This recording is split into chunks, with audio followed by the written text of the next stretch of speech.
Hello, and welcome to Under 1000.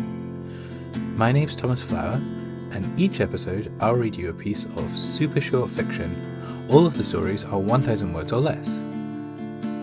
Today, I'll be reading Clean. Hey, are you going to be in or around Glasgow on the 5th of December?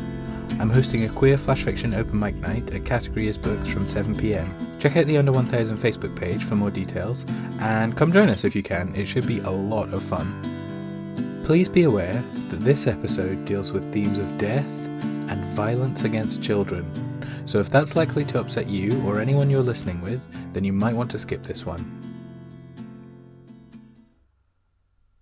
Sophia couldn't remember how long she'd been doing this for now. It must have all started an infinite number of lifetimes ago.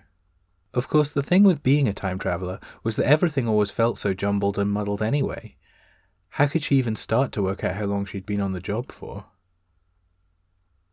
She did clean-up. That was her role. Some grand and mysterious cosmic entity had tasked her with making sure that the planet Earth stayed on course.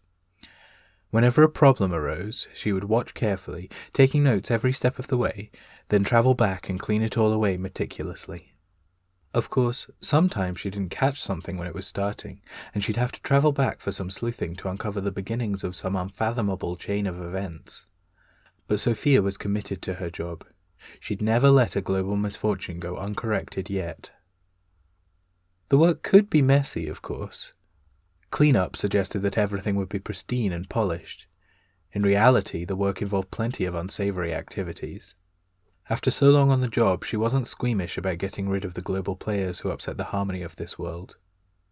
Killing wasn't her favourite task to perform, but she did it unquestioningly when the need presented itself. Of course, if she could nip some catastrophe in the bud before it happened, she would always prefer that option. But sometimes a malicious individual was too headstrong to be stopped by these methods alone. In that instance, disposal became necessary. Sophia liked to keep the place clean in other ways, but she'd take out the trash when she really needed to. When she'd started, however long ago all that had been, she'd felt far more compassion for those she was forced to dispose of. She remembered the first death she'd had to conduct, a tin pot dictator who'd slowly pushed the world towards nuclear war. The destruction was cataclysmic, and so Sophia knew she needed to scrub the whole event from the history books. She tried initially to keep the man out of power through subtle means, swaying public opinion, reducing military spending, those kinds of things. But no matter which tactic she employed, and she tried several, the bloodthirsty creep still managed to climb his way to the top one way or another. Eventually, she realized that murder could be the only way. She could still remember how she'd done it. She went back to far before all the brutality had even begun to take place. The man was just a boy at the time when she arrived, so she knew she would be able to cut things off perfectly. She caught the boy outside on the street, alone and defenseless. Sliding up behind him, she slit his throat, trying her best to make death come as mercifully quickly as she could. When he collapsed, she held him in her arms and tried to soothe him with soft lullabies. After the boy had finally passed, she wept uncontrollably. Despite seeing the devastation and destruction he had wrought, it was impossible for her not to feel compassion for this poor child whose body lay in her arms.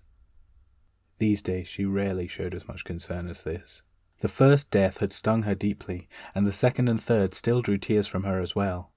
But as she went on with the job, she realized that murder was simply another tool in her arsenal, and the tears dried quickly underneath her new pragmatic approach. She still tried to make it quick, painless, and merciful where she could.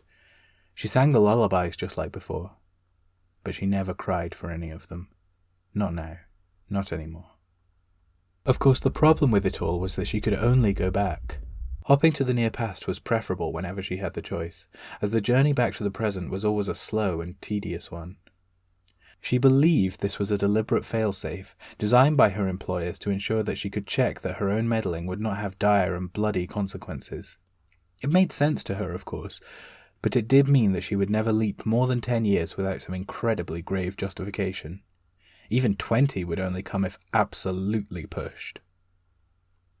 These journeys backwards, and then slowly forwards again, were part of what made it so difficult for her to say how long she'd been doing it. She knew, of course, how long it was for all the other mere mortals around her. In their time, she'd been on the job since the 1960s. But in reality, it had been many, many more years than that, and she'd lost count forever ago. Still, through her work, she'd been able to create a perfect and stable world. War was a thing of the past, as were a whole host of other threats, both environmental and scientific. What the humans didn't know couldn't hurt them after all, just as what they didn't do could save them. There were many amongst them who would no doubt question what authority she had to guide the planet like this. Deciding what is right and wrong, who succeeds and fails, who lives and dies, gave Sophia an incredible level of power, she was aware.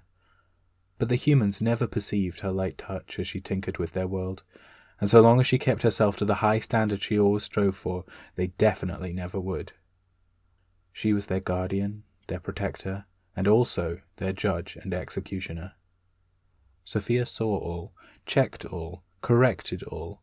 It was a lot of work for one woman, but she was determined to keep this world clean, and under her watchful eye, it was completely spotless.